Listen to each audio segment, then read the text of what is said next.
جب خاوند چاہتا ہے کہ بیوی محبت کا اظہار کرے اور بیوی ایسے بن کر رہے کہ جیسے وہ تو بالکل ٹھنڈے برف والے دل کی مانند ہے، تو یہ عورت اپنا گھر برباد کرنے کی خود کوشش کر رہی ہے۔ چنانچہ مشہور واقعہ ہے، ایک غریب گھر کی لڑکی تھی جو خوبصورت تھی۔ ماں باپ سوچتے تھے کہ پتہ نہیں اس کا رشتہ کہاں سے آئے گا۔ ایک نیک امیر گھرانے کے نوجوان بچے نے اس کی طرف پرپوزل بھجوایا، شادی ہو گئی۔ ماں باپ بھی خوش تھے کہ بچی کی شادی اچھی جگہ ہو گئی ہے، اس کے بھائیوں کے لیے بھی کوئی روزگار کی صورت نکل آئے گی اور بچی خود بھی خوش رہے گی۔ یہ جب اپنے گھر پہنچی تو خاوند نے اس کے ساتھ بہت زیادہ محبت کا اظہار کیا۔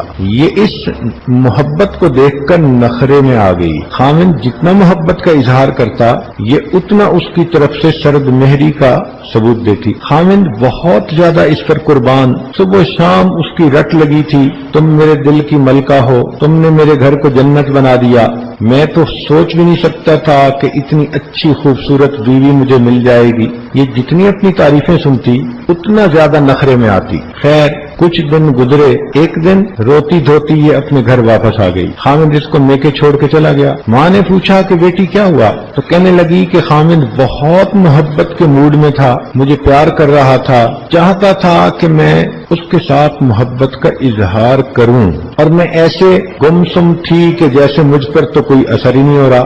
بالآخر تنگ آ کر خاوند نے مجھ سے پوچھا کہ میں اس قدر تم سے محبت کرتا ہوں، کیا تمہیں مجھ سے محبت ہے؟ تو کہنے لگی کہ پتہ نہیں کیا میرے دماغ پہ پردہ پڑا کہ میں نے اس وقت نخرے میں آ کر آگے سے کہہ دیا کہ مجھے محبت نہیں۔ بس یہ لفظ کہنے تھے۔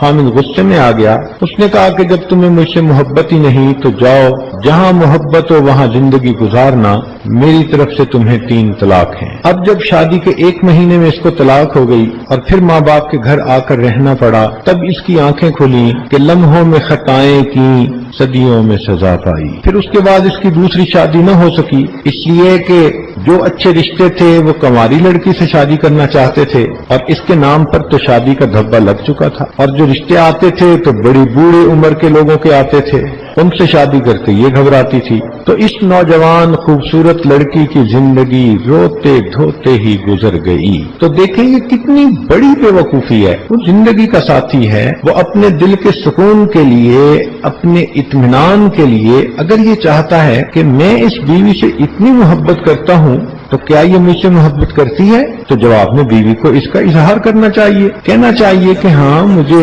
آپ سے تو محبت ہے، آپ ہی تو میری زندگی کے ساتھی ہیں، میری چاہتیں میری محبتیں ساری آپ ہی کے لیے ہیں، آپ ہی نے میرے لیے دنیا کو جنت بنا دیا ہے، میری تو خوشیاں ہی آپ کے ساتھ وابستہ ہیں۔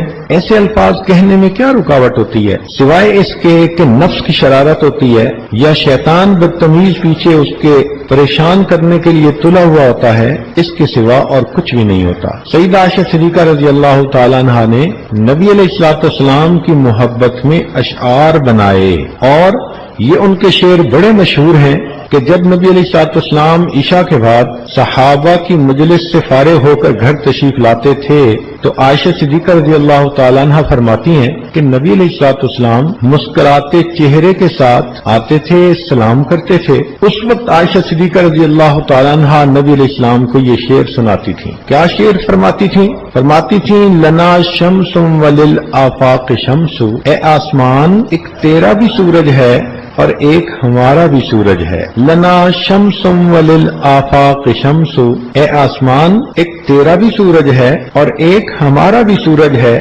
وشمسی خیر من شمس السماء، لیکن میرا سورج آسمان کے سورج سے بہت بہتر ہے۔ فإن الشمس تطلع بعد فجر، اس لیے کہ آسمان کا سورج تو فجر کے بعد طلوع ہوتا ہے۔ وشمسی طالع بعد العشاء، اور میرا سورج تو میرے گھر میں عشاء کے بعد طلوع ہوتا ہے۔ اب سوچئے کہ بیوی اگر ان الفاظ سے خاوند کو استقبال کرے گی تو خاوند کے دل میں کس قدر بیوی کی محبت آئے گی۔ کوئی ہے آپ میں سے ایسی بیوی کہ جس نے کبھی اپنے خاوند کی محبت میں کوئی ایسے شعر کہے ہوں یا کوئی فکرہ ہی ایسا بول دیا ہو. عورت یہ سمجھ لیتی ہے کہ بس خاوند ہی کا ذمہ داری ہے کہ محبت کا اظہار کرے، اور اپنے آپ کو سمجھتی ہے کہ میں جتنا اظہار نہیں کروں گی اتنا محبوبہ بنوں گی. یہ بہت بڑی مس انڈرسٹینڈنگ ہے. تالی دو ہاتھ سے بجتی ہے. چاہیے کہ محبت کا اچھے انداز سے اظہار کیا جائے، عمل سے بھی، قول سے بھی، فعل سے بھی. چنانچہ جب خامن محبت کا اظہار کرے تو بیوی بھی جواب میں محبت کا اظہار ضرور کرے، ایسے الفاظ سے کہ خامن کا دل مطمئن ہو جائے کہ میری بیوی مجھے ہی چاہتی ہے. یہ ذہن میں رکھنا. اور اگر خامن کے ذہن میں شک پڑ جائے کہ میری بیوی مجھے بھی چاہتی ہے، تو یہ جو نقطہ ہے نا ہی اور بھی کا، یہ خامن کے دل میں فرق ڈال دیتا ہے. بیوی کو ایسی زندگی گزارنی ہے کہ خامن کو یقین دہانی کروائے کہ آپ ہی سے محبت کرتی ہوں.